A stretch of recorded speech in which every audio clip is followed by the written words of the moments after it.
Cybersecurity Awareness Month tip number 9.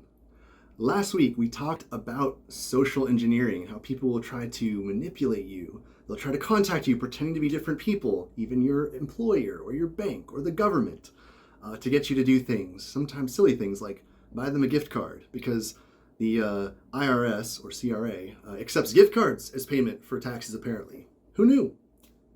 They don't.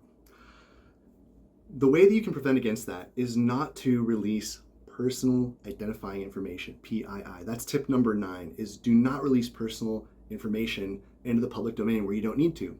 Most people are unaware they're doing this. For example, you're scrolling around on social media like Facebook and wow, there's this quiz on I could find out which Disney princess I am or which Disney prince I am or which Star Wars hero.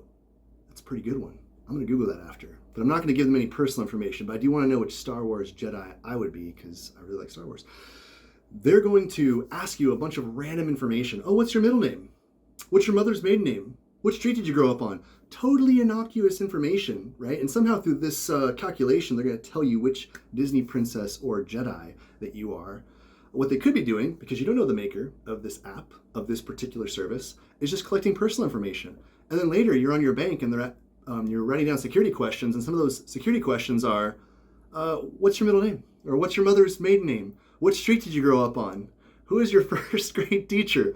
And I've seen this before where all the questions on one of these social media surveys were all the questions I get from my bank to put in for security questions. So be mindful that you are putting information out there, people can use it. So don't unnecessarily put out personal identifying information. It's not helpful.